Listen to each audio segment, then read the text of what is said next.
Welcome back, my friend, to another reaction video. Today, it's all about Gary Vee. Now, to be perfectly honest, I know Gary Vee. I've followed him for a long time, so I'm familiar with his content, his concepts, and usually can kind of follow along with where he's trying to go. But in the nature of this being a reaction video, I have not seen this one, so I'm excited to get into it, see what he's talking about, and if I agree, if I disagree, and maybe see what you think as well. Now make sure you stick around to the end of this video because I am going to humble myself before you and take ownership of a mistake that I have made, and hopefully something that you as a new entrepreneur can avoid making for yourself. Even though I have not been new in the entrepreneurship space for a while, still messed up. Still made mistakes. I've got to own that. So stay tuned to the end of this video to watch me own up to that. And now let's get into the reaction of Gary Vee. I'd like to give a little bit of context first. So my brother and I own and operate a small manufacturing company in New Orleans called Boil Boss. Currently, we have two niche consumer products. They're very specific to boiling seafood. So they help with the boiling seafood. Okay. Yeah, so think like big crawfish. Yeah, shrimp. I get it. I know that culture. Yeah, exactly. So in about a month or two, we're going to hopefully have our third product on the market, which we're really excited about. My brother's been working super hard on that product development.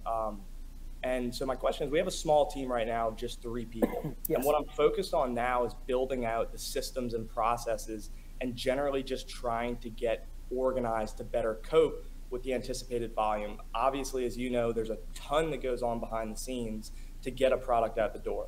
It's like I did not... Okay, so first off, before Gary even jumps in and says anything, because I am familiar with his content, I think I might understand where he might go with this. We'll see if I'm right. And that is, don't build the thing before you know actually what you need that thing to be. So this guy is obviously a young entrepreneur. He's driven. He wants to start building systems and processes to anticipate future growth. But here's the thing, you can't anticipate what you haven't experienced. You can try, you can have your best guess, but is it better to build it and then modify, or get real-world feedback and then build what you need to scale? I'm curious to see what he says. What do you think? What do you think is the best way to go? Let's head down in the comments. Let's see what's out there. Here we go. Appreciate it until I started this about a year ago with my brother. Real stuff. Yeah, it's real stuff, and it's been a challenge, but that's something I've been impressed with, is your ability to go and actually execute in the operations. Yeah, it's so funny, like when everyone's like, he's a motivational speaker, he's an influencer, I'm like, motherfucker, I'm an operator. Yeah, well that, and I honestly, that's always like when I listen to your podcast, I'm like, I wish there was more conversations about the behind the scenes operations. You know, I'll take note of that, my friend. I really think you're right, and I think I need to, T does it a little bit. Like, yeah. I talk a lot about it from the HR side, right? 12.5 has really gone there. Mm-hmm. But it is, and you know this, finding a way to communicate operations and content is challenging. It is meetings and decisions. Meetings and decisions. Yeah, it's not glamorous at all. Yeah, it's like, and a lot of times, like, it's like, but it's just meetings and decisions. Those two things. First off, the fact that Gary Vee is willing to take this kind of feedback it's amazing. And honestly, I think it's a rare thing in this entrepreneurship world which can get very ego-driven. So the fact that he is listening to this young man and taking this information in of, I wish there was more of this type of content, is great. Again, don't build the thing before you have the feedback. And the other one is... well, crap. I just forgot what it was. Anyways, we'll keep going. It's like, do we open another office? Yes, no. Do we innovate a new division? Yes, no. Do we... I remember what it was. It was the embracing the suck, as Alex Hormozy likes to say. Building a business, it's not glamorous all the time. It's not fun all the time. There is work that's involved. Now, it's not necessarily hustle culture, which I am adamantly against. Hustle culture to me is bullshit, and that narrative needs to get the hell out. I hate it. I cannot stand it. Maybe it's right for someone, but it for damn sure is not right for everyone. And that is a hill that I am willing to die on. Hustle culture, as a narrative in entrepreneurship, needs to get the hell out. But, squirrel moment, yes, got to embrace the hard work. Again, as Alex Hormozy says, you got to embrace the suck. And that's what I was going to say, so now we'll keep going. Put more money into analytics or strategy department. You know, like there's a lot of that kind of stuff. Yeah. And so I guess just to get to the actual question, I was hoping you could talk a little bit more about your experience tactically in the early days with building out processes, delegating work, and generally just being able to free yourself and set your employees up for success. Because I think that's the part where we're sort of... Well, you're not there yet. Yeah. Like, you know, when VaynerMedia was less than 15 people for the first 2 years, I didn't have to think about that shit. I just did everything. Yeah. Who the fuck are you delegating to? You've got 3 of you. Right. Yeah. Well, so I guess. Yep. He's already getting him on don't build the thing before you know what you need the thing to be. Love it. Let's keep going. Are you more talking about maximizing the efficiency of your time when there's only 3 of you? I think that's more of what it is. We're actually manufacturing all the products. Like right now, I did hire somebody in February who's been awesome, and he's helping with production on one of the product lines. I'm doing all the production on the other product line. And so it's really maximizing the efficiency. And you know, as our goal is to scale via coming up with totally new to world products. So we have patents on our current products, but we want to just keep pumping out new products. You want to? Yeah, we want to. Why?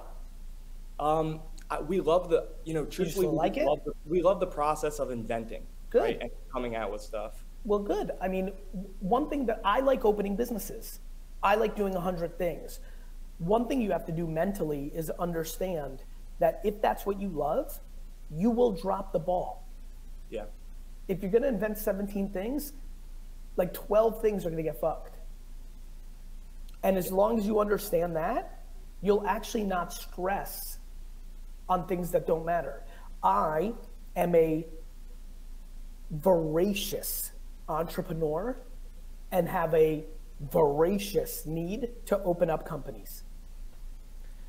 So I think what he's getting at here is this whole idea of FOMO, fear of missing out.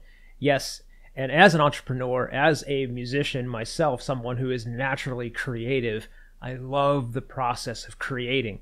And it's so very easy. Let me know if you can relate to this. It's so very easy to get caught up in the shiny object possibilities. It's not necessarily the object or the program or the tool.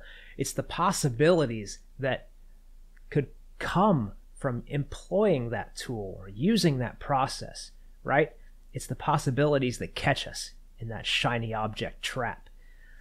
And if you're really wanting to succeed, if you're really wanting to do anything well in this life, I mean, seriously, do you think Bruce Lee would have been the greatest, maybe one of the greatest, depending on your particular view, but anyways, the greatest martial artist of all time? Do you think Bruce Lee could have been that person if he also dabbled in ice hockey, and he was also passionate about ballroom dancing, and he also liked to do travel photography?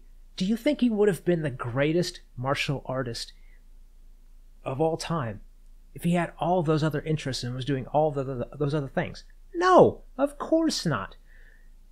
So why in the world, if you want this business to succeed, would you go off on tangents because you don't want to miss out on market share? No. Market share is being the king or queen, the top 2%, the Bruce Lee of making designer mugs, the Bruce Lee of being an interior designer. That's the market share. That's the untapped, unlimited potential. Anyways, let's keep going. I have to then also understand that Vayner Live, Vayner Sampling, and many other Vayners that nobody hears about here failed because when you're doing 39 things, that's what's going to happen. Those divisions failed within VaynerMedia. Mm-hmm. right? I tried to do small business stuff before, then finally Sasha worked. But, you know, somebody says focus on one product first. Susan, that works for her. That's good for Susan. That's not good for you and your brother, and you shouldn't, because you know that you, and how do I know this? Because you said just now, in a way that landed for me, you know, we just enjoy the process of inventing. And I think people don't understand what we should all be doing out here is enjoying it more so than maximizing every dollar. There are people who love their business. There's a difference between maximizing your dollar and maximizing your time and your potential. So yes, it's definitely a good thing to enjoy what you do, to love what you do. That way it doesn't become a grind. It doesn't become a hustle. It doesn't become something that drags you down and burns you out. That love, that passion that keeps you there and engaged, right? But again, there's a difference between growing your dollar and growing your potential, which will in turn grow your bank account. So yes, this lady Susan that chimed in, growing one product is perfectly fine for her. And this young man has, what did he say, 3 product lines so far, which, my opinion, again, it's worth exactly what you paid for it, which is nothing. My opinion is he's got those 3 products, stick with it. And then once those are built up to the point where they're just flying off the shelves no matter what they do, then you can dive into inventing more or bringing out the new products that you've invented. But don't take too much time and focus away from the main thing that is creating the life and the success that you want to have. Again, grow your potential and your bank account will follow. At 3 million a year, and then think they need to grow and go to 4 million, but they had to hire this and they had to do this, and now they hate it. And I'm like, why didn't you just stay at 3 and be fucking happy as fuck? Yeah. I don't think everything I'm doing is always going to be the best money maker or success in the short term. But if I don't live my truth and continue to innovate every day, well, then I'm not going to be happy. And then none of the businesses are going to work. VaynerMedia is successful because I do Gary Vee. VaynerMedia is successful because I do help my dad with his wine stuff. VaynerMedia is successful because VeeFriends exists. I need everything to... Yeah, that last part's not true. He was running VaynerMedia years before VeeFriends existed or started coming out. And I would argue it was very successful, especially since he was getting deals with like people like Pepsi, Coke, Nike. You know, getting deals like that, contracts like that, is a big deal, and I would definitely view that as successful. Now, adding VeeFriends onto it, yes, I'm sure that helps, because you're doing marketing and branding from an entirely different perspective, and those lessons will help you and feed into what VaynerMedia was doing. But to say VaynerMedia is successful because of something that was added later after VaynerMedia was already successful, that's a misnomer. To make me happy, thus the things that have clicked will work. Too many people, so for you, it's hard to prioritize because you're fucking inventing so many products. But the good thing is you're actually winning because you understand that you guys love the process of inventing. And though Susan is right for herself and many others, and really even logically, right? Mm-hmm. She's not right for you two. You two would rather enjoy, and you're so damn young that you should only do the things that actually bring you the most happiness, because that will actually make you win. It's okay on paper that it doesn't work for others. The reason Buster Levine just said this is exactly what I need to hear. This is a massive common problem that most people haven't dissected the way I'm talking about it right now. Well, and you know, I don't want to keep going too long because I know you got to get. I want to stay here. This is important.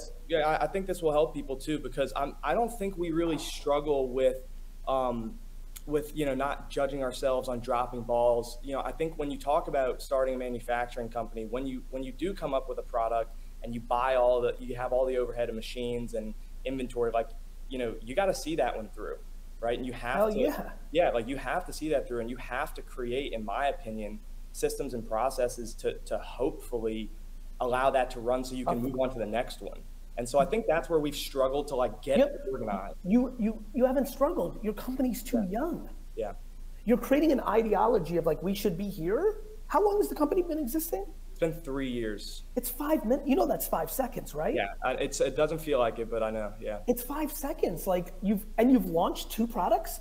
Yes, we have 2 products out right now, and then we'll have a third coming. And you're profitable? Yeah. Do you understand how fucking amazing? But yeah. Fuck hardly. You didn't go out of business. Most people are out of business in 3 years. Right. Yep. Facts right there. It is absolutely incredible what they've accomplished, especially going into manufacturing. And if it's true, like he bought all the machinery and figured out the formulations and how to put that all together, it's phenomenal to be profitable in only 3 years. When you go on Shark Tank and you hear all these pitches for these great companies and great ideas and figure out that they're like 500,000, $1 million in debt, and they won't be profitable for another 3 years. Like, this kid has done amazing work. So kudos, seriously. And hardly is you're fucking profitable. Right. Yeah. No, you're right. You're right. Like cool. I'm very thrilled that you're ambitious and you'd like it. We all want to be better and do better. Mm-hmm. But the good news is you're not struggling with it. You just haven't gotten to it. Yep.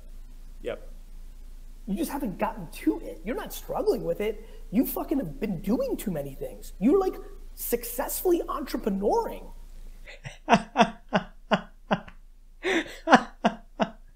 Entrepreneuring. That is a new one. I have not heard entrepreneuring or entrepreneurship described as like a verb or an activity. Like, I'm adulting. I have to adult today. No, I'm entrepreneuring today. That's amazing. Yeah, well, I'll give credit to my brother because he really started this thing from the ground up, and I think so since I graduated last year, I joined in, and now it's been how can we continue to grow and scale and free up more of our time to work. Can I give you a huge piece of advice? Please. Never, ever, ever choose money or your own pride and ego over your brother. Yeah. You are about to go through a thing where, money is binary. Some people just love it so much that they're willing to hurt their relationship with their family. And that's very challenging. It's grounded in a lot of insecurity, but it is what it is. And like, it's kind of an easy one. The second one is harder. The need to say, bro, I did that, you did this. This kind of like feeling of competitive spirit of like, no, bro, you came up with the invention, but that marketing campaign I did on TikTok, that's why. And to have the humility, the reason I successfully worked with my dad and my brother was it was the humility for me at the end of the day. As much as I was like, I'm the guy, what really at the end of the day mattered was not choosing my own feelings of need, of like, validation and money, never at the end of the day, sure, in little riffs, but in real life, never choosing that over the love of my brother and dad is the greatest single business accomplishment of my life, and it's not even close. Amazing point. Amazing point. Especially if you are in business with family members or even close friends, to be able to keep that ego out of it and just acknowledge each other for the contributions that you make and the overall growth that you've seen is 100% the direction and focus. And it also reminds me of something, again, when it comes to entrepreneurship and even public speaking, is when you're doing these things, the focus isn't on you. It's not about you. It's not about you being up on that stage speaking. It's not about your product or your invention. It's about the people sitting in the audience that you're trying to help. It's about the people out there in the world who are going to be in a better place for having gone through your service or having your product. So yeah, it is not about ego in any way, shape, or form. And again, stay tuned to the end where I'm going to completely let go of my ego and apologize for something. I appreciate you saying that. Yep. You guys are really young. You're hungry, you're ambitious, you're doing it together. This is going to be the best years of your life. You are going to remember these days more than anything. Yep. It can go sour really fast if you do not deploy that humility and choose it because you love your brother. Got it. Yep, I appreciate it, Gary. Thank you, my friend. Thank you. Well, that was, as usual with Gary, a great conversation, great bits of advice, and this trend that he's been on, it's not about operations, which of course he'll look more at potentially getting into, but it's all about the human aspect behind entrepreneurship, which I'm loving the fact that he's focusing on these things. Letting go of the ego, understanding the importance and the relevance of the people that you work with, especially if it's family. Understanding that it's not about you as the entrepreneur, it's about the people that you serve. It's just beautiful. I love it. Thank you, Gary, for everything that you do. So, speaking of ego, I may have mentioned I have something to apologize for or get out of the way. Now, being on video, I have been talking on camera for over 10 years. And in that time, obviously I've gotten better at it. The more you do, the better you get. I'm not like excellent at it yet, but I think I'm doing a lot better than I was. That being the case, when I started these reaction videos, I was modeling what I was doing at the beginning of the video after people that I looked up to. People that were way ahead of me in the YouTube game. And what I was doing is I was putting essentially my own ads inside of the video, right at the front, asking you, the viewer, to go and check out my website, check out my course, all of these things, which is not the right thing to do. So if you're an entrepreneur and you want to use this medium, whether it's video or voice, to help people and raise awareness of who you are and what you do, build a following first. I was watching another YouTube video, again, of somebody who was way ahead of me, and that's what he was saying. Build your following first, give value, entertainment, and then start asking once you've built a following. And then in the second video I released, I had somebody make a comment right on that vein, and I'm like, okay, I'm listening, I understand, and no more. So from this point on, it's going to be for a while, for a long while. I don't know how long, but until there's a little bit of love and trust that's happening among us. And then we'll see if what I have as far as entrepreneurship coaching can help you. But until then, enjoy the reaction videos. Thank you so much. If you're new here, welcome, welcome. I'm so glad to have you on board. If you are seeing me for the first time, hit that subscribe button, hit that like button, leave a comment. Let me know what you think of the views that Gary said, what I shared, the insights that I put into the whole thing, and just let us know what's on your mind. And oh, and if you have other videos that you've seen that are in the business and entrepreneurship realm that you would like me to react to, put them in the comments. I would love to check them out and react to them. And of course, I will do my best to get to as many of them as populate. So thank you again for your time, and I will see you in the next one. Peace.